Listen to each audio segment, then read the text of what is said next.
G'day and welcome back to my workbench. Now, the Schnellboot has been leaping ahead and all the camo's done, both sides. I've only got a few little parts left to put on. But one thing that sort of annoyed me with these railings from Revell, they were a bit ordinary. So I've gone and worked out a way to scratch build some railings that are much more to scale and they look a lot more interesting. So, would you like to see me do that? You would? Great! Roll the music!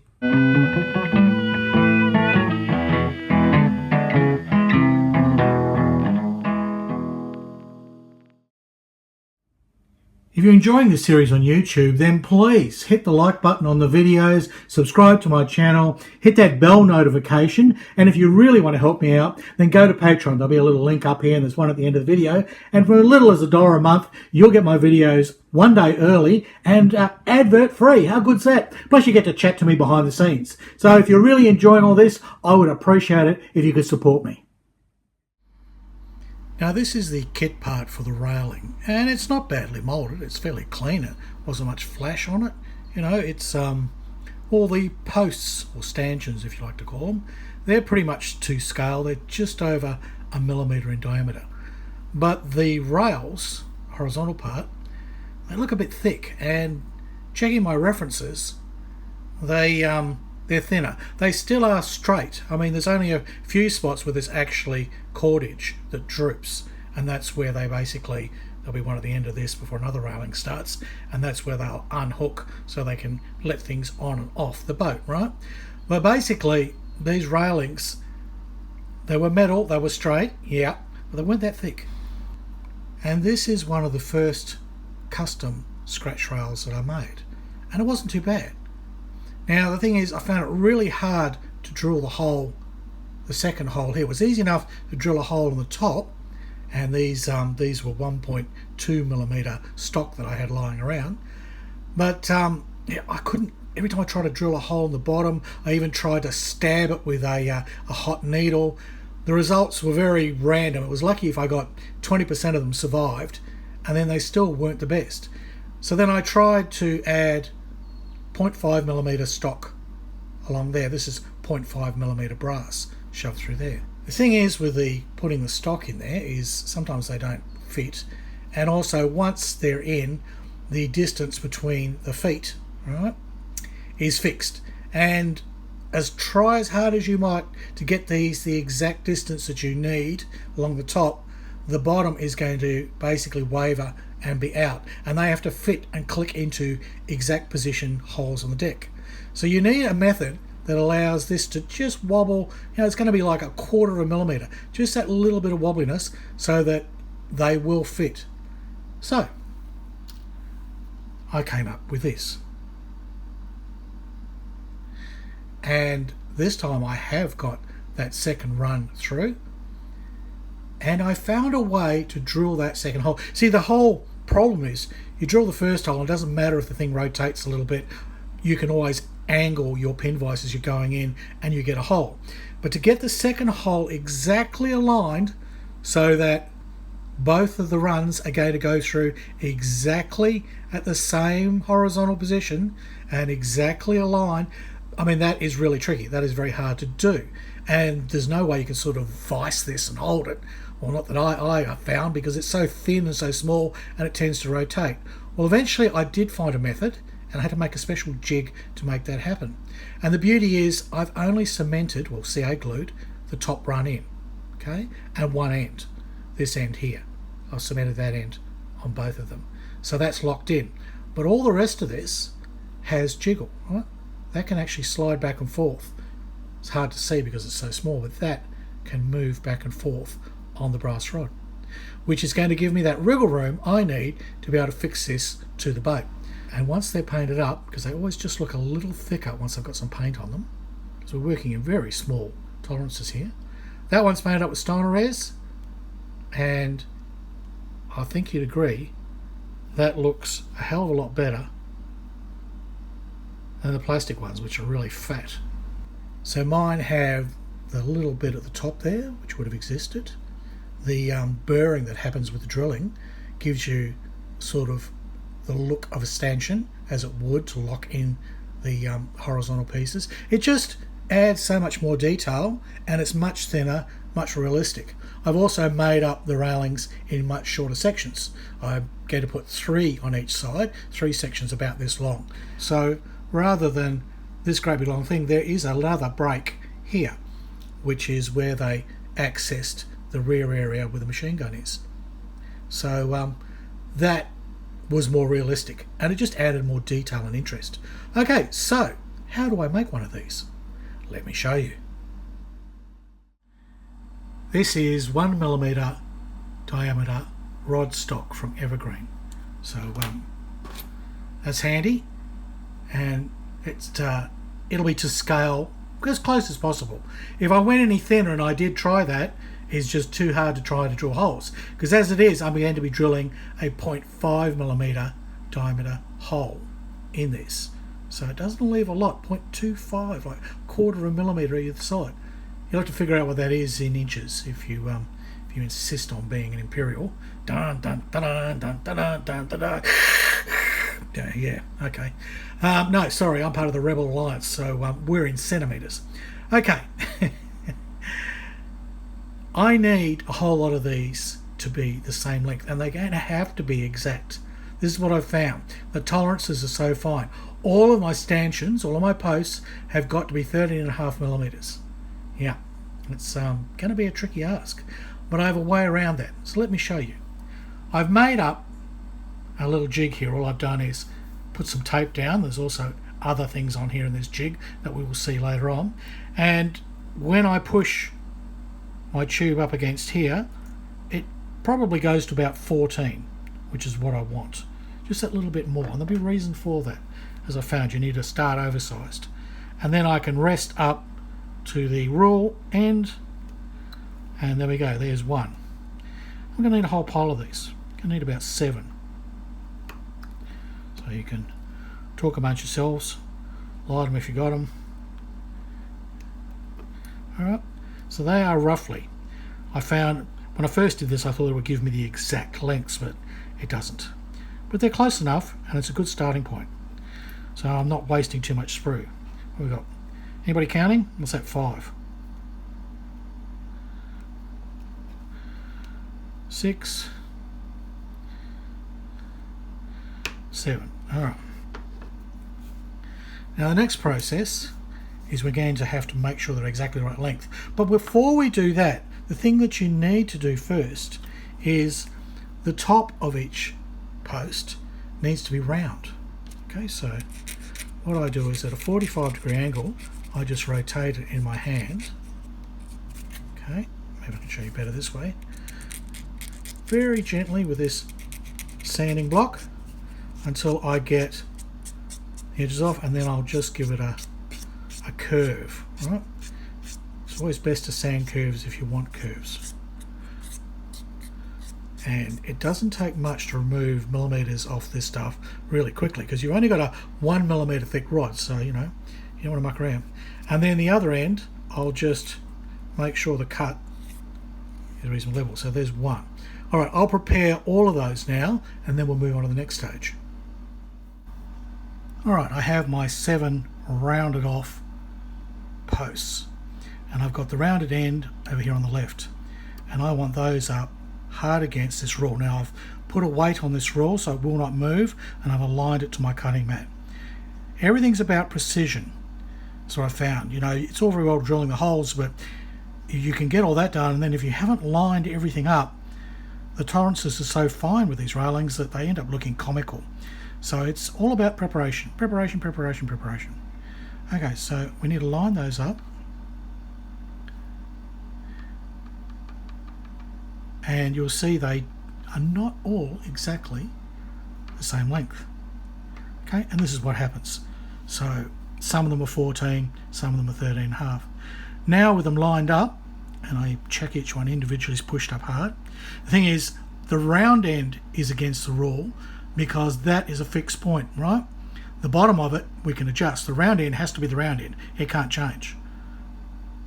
So very carefully cutting off tiny amounts until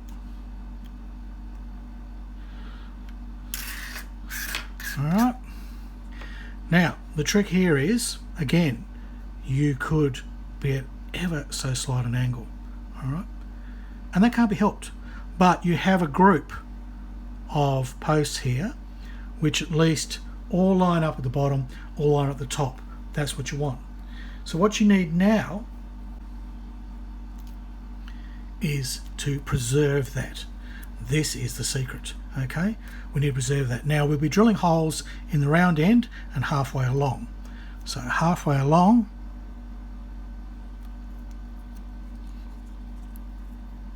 we put a piece of tape and try and get them as tight as possible, because having this whole thing nice and tight, nice and shored up is the trick.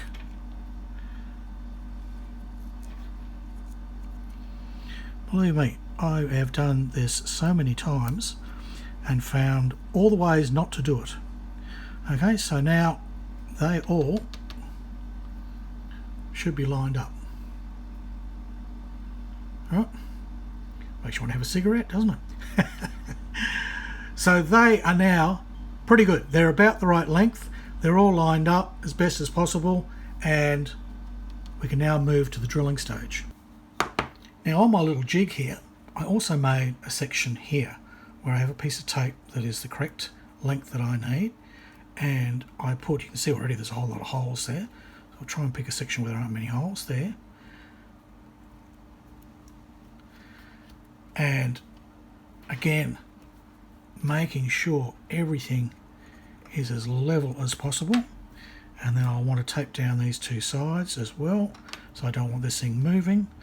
Whole idea is to stop them moving and stop them rotating, because that's where the problem lies. They can't rotate. If they do, then you cannot get your two holes to align, and then you've just wasted all that setup time and creation, because that becomes one that's going to throw away.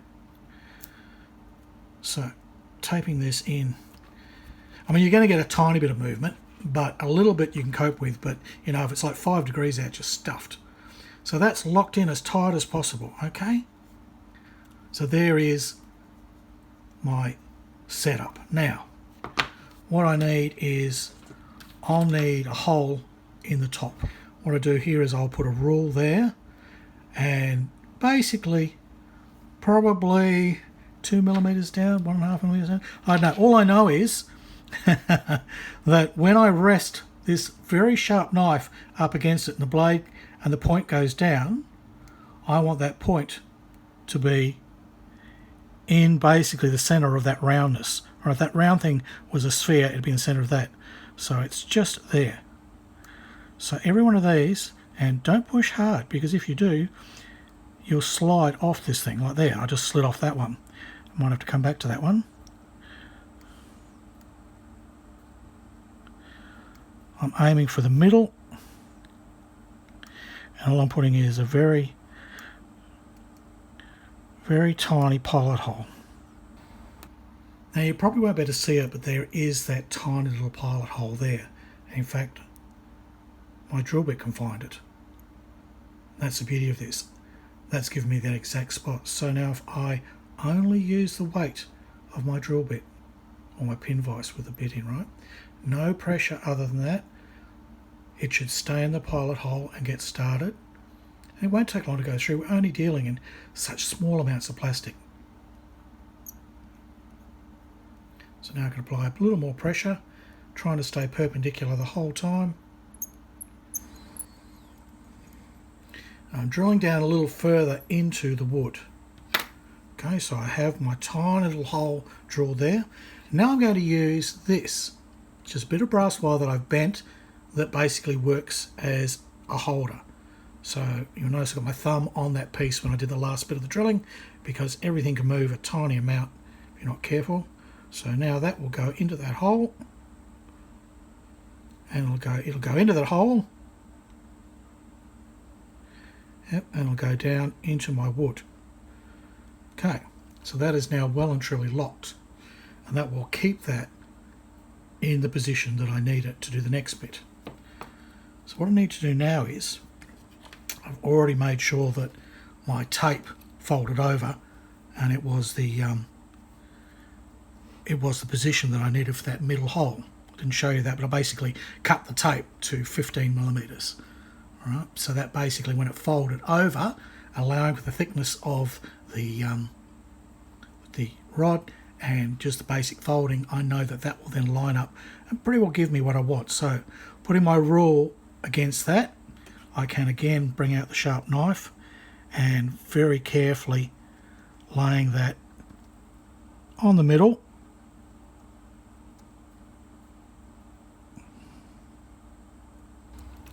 So my brass rod there, which is designed to sit on the bench and spring and hold in place, holds that vertical, right? Holds that hole exactly vertical, all right? And I've got my pilot hole now here, so I should be able to find that. Yep, that's it, because I know my bit doesn't move. It finds the pilot hole, locks in, because I can hardly see what I'm doing like this. Really, I can. So again, just the weight, and I'll drill that through.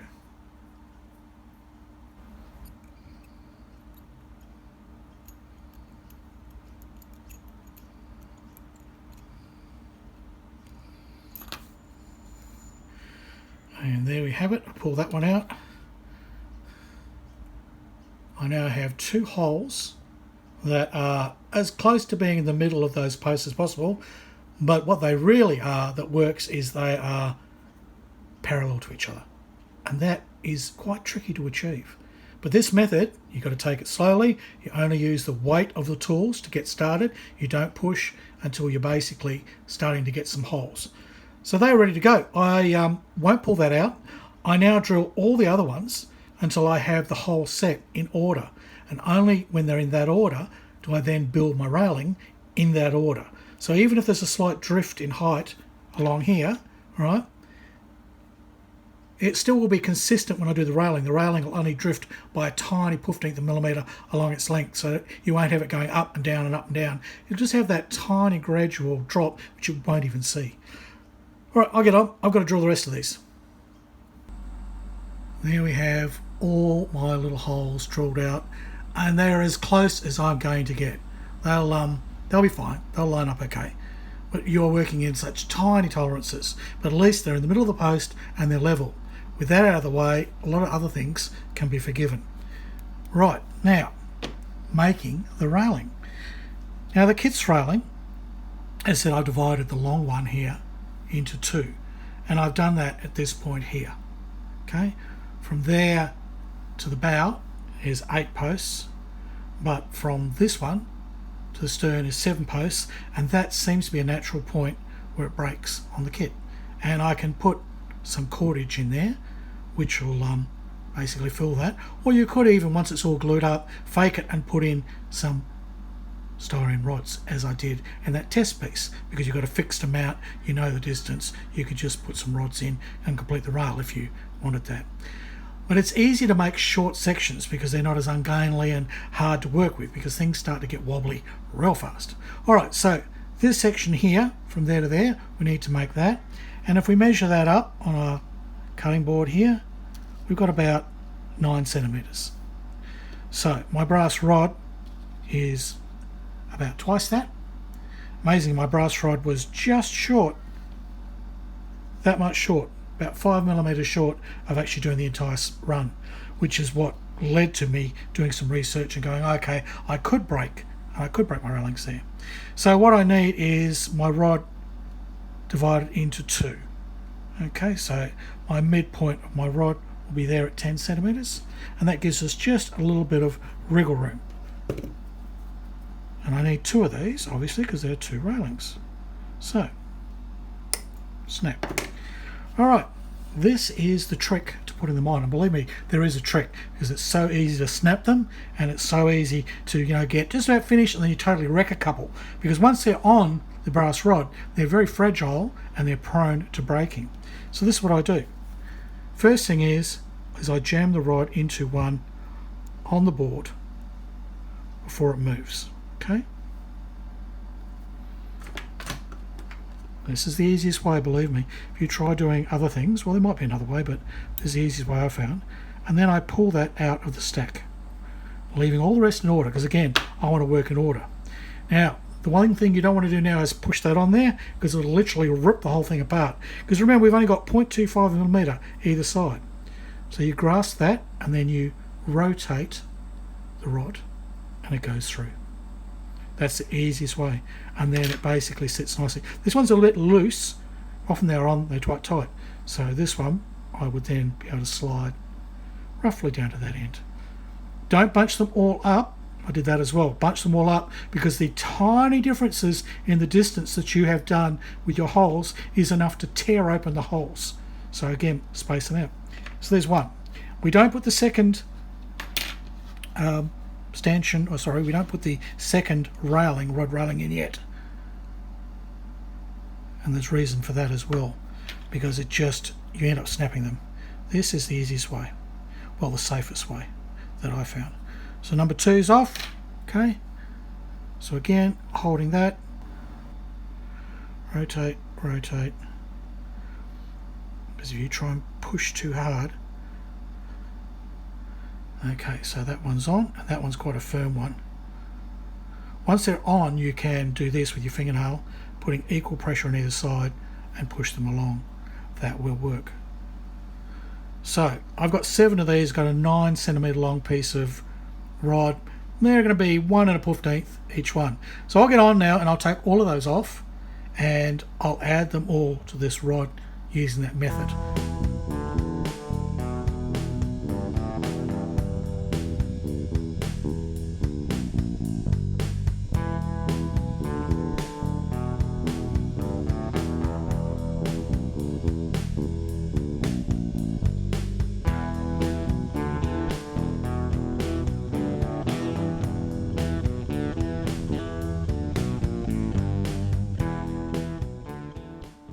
Alright, that was relatively easy so far, but it is important to treat these so gently, because they will snap so easily where that middle hole is, and they can also rip the tops off.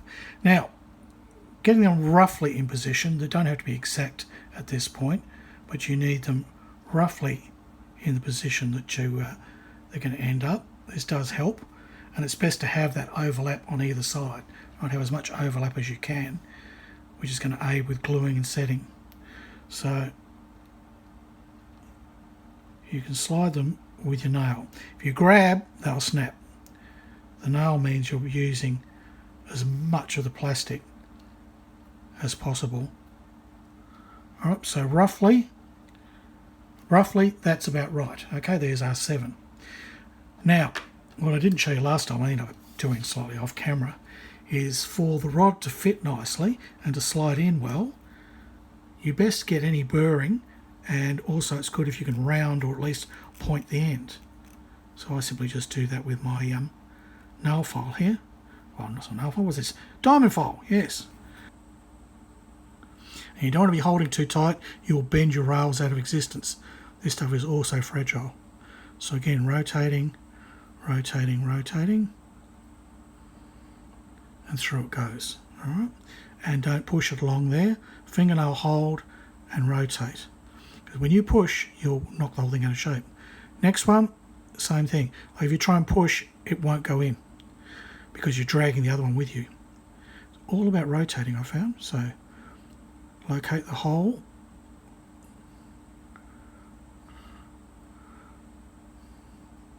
these ones will be a bit tighter because they haven't had a brass rod shoved in them. The top ones, right, they had a brass rod shoved in when we were lining everything up.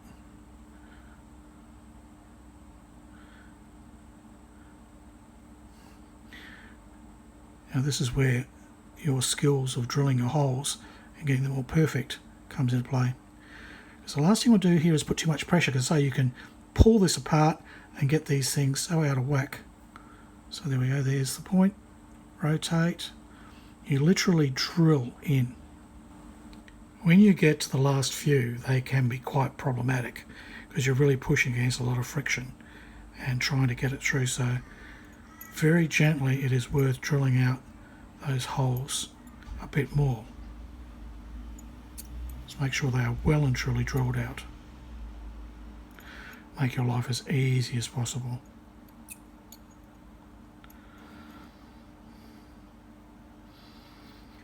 Getting the wire through now is tricky. But you can do it, you just got to be careful these guys don't get too close together.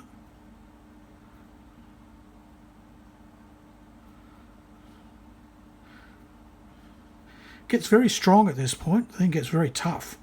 It's amazing the just some wire into some plastic posts and how strong that becomes. Okay.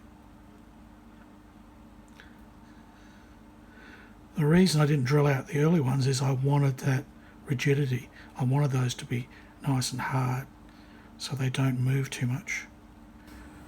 Winding is one of the only ways you'll get this to move through there without completely destroying everything. It seems absurd, but really it does work. So we're getting there. There's a few more winds and I'll have this through. Because dragging it, this is all that happens when it drags it, the thing bends, right? It doesn't work. But if you push it and you wind it, you'll get somewhere. Okay, we're close enough. We're close enough. Okay, we need to align these now.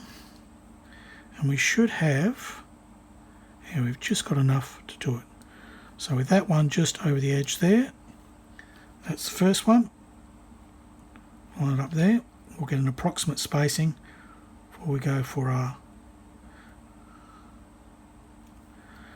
At this point, with all the wriggling, they do slide a bit more. But again, holding them in the middle, but the middle just there. That one. And there we go. And it's remarkably stronger than you think it would be once you've actually got all your posts in. There's actually quite a strength to it. It's quite interesting. And there's the final result. My railing, 2 little scratch railings that I've built out of 0.5mm brass rod and 1mm diameter evergreen sprue, and there is the much thicker overall railing supplied with the kit. Mine will get a tiny bit thicker when the paint's on, but you imagine the kit part, once it has paint on, it tends to look rather clunky. So, time to paint this up and see how it looks on the model.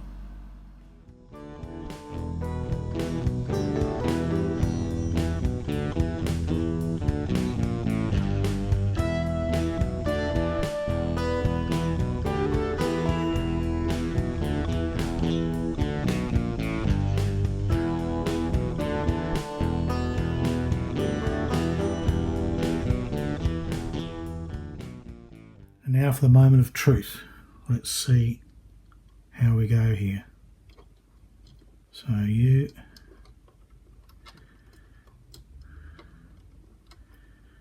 sit there. Yep. And they're actually just about matching up to all the holes. And you sit there. There we go. They actually fit. Nearly. They're not far off. I mean, it won't take much. A little bit of drilling on the holes there. They'll fit in. That's it. So that's what my railing is going to look like. And that is infinitely better than what the kit gives you. I've still got to do the front ones. Still a bit of work to do. I'll finish those off. But I thought I'd show you this method because it took me a while to sort of get it perfected. And I'm pretty chuffed with my result and how well it actually has turned out. And now they're pretty easy to do. Each run takes about an hour to do from completely yo to go. So that's it. That's all I've got to show in this video. Next time we'll finish off all the last details, get a little bit of weathering on it, put some rigging on it. I think we'll be done. I hope so. I hope so. I hope you enjoyed this. I know it was only about one thing and it was quite detailed, but if you ever wanted to make up your own railings, maybe some of the things that I've learned will be helpful for you. All right. Well, that's all I've got to say. It's goodbye from Australia, and it's hooroo from Harry Houdini.